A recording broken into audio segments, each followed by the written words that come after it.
Have you ever wondered what dark secrets old houses keep hidden within their walls? Today we're journeying back to 1971, to a remote farmhouse in Harrisville, Rhode Island, where one family's dream turned into a living nightmare, a story so terrifying it would later inspire the film The Conjuring. In the winter of 1971, Roger and Carolyn Perrin, along with their 5 daughters, found what they believed to be their perfect country home, the Arnold Estate, a large colonial farmhouse nestled on 200 acres of land.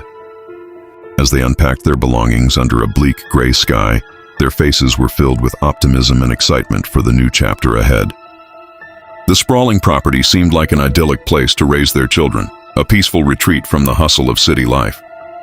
But they were unaware that they had just moved into a house with a history steeped in tragedy and malevolence, a place where spirits lingered, waiting.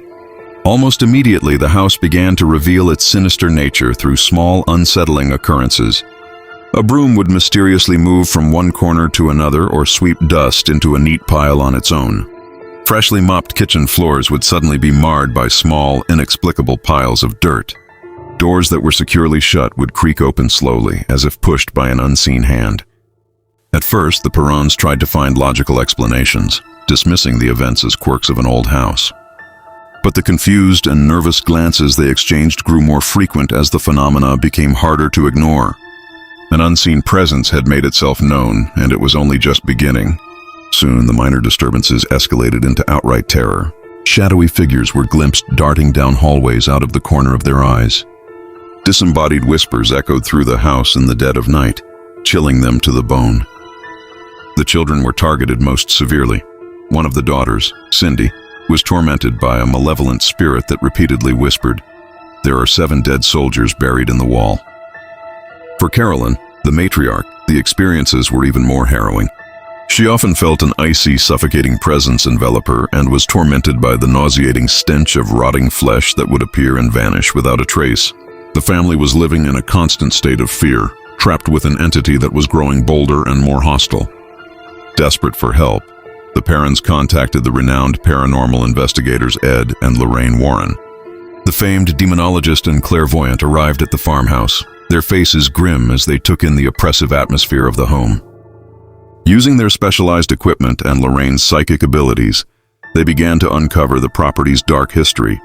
Lorraine sensed a malignant entity attached to the house, identifying it as the spirit of Bathsheba Sherman, a woman who had lived on the property in the 19th century. Local legend held that Bathsheba was a Satanist who had sacrificed her own infant to the devil and cursed the land before taking her own life. The Warrens explained that her spirit now tormented any family who dared to live in her house, especially the mothers.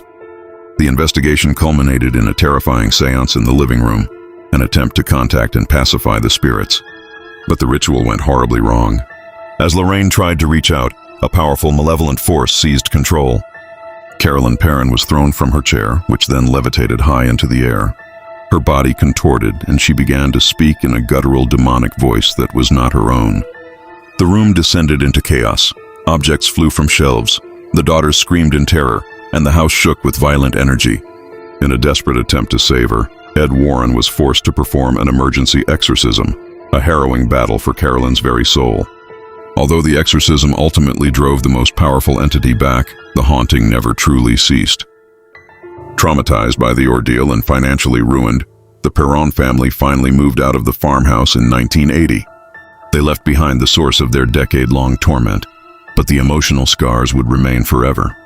A final lingering look at the old Arnold estate standing empty and silent against the Rhode Island landscape serves as a chilling reminder. It suggests that the evil that plagued the Perrons was never vanquished. It merely lies dormant, waiting for the next unsuspecting family to cross its threshold.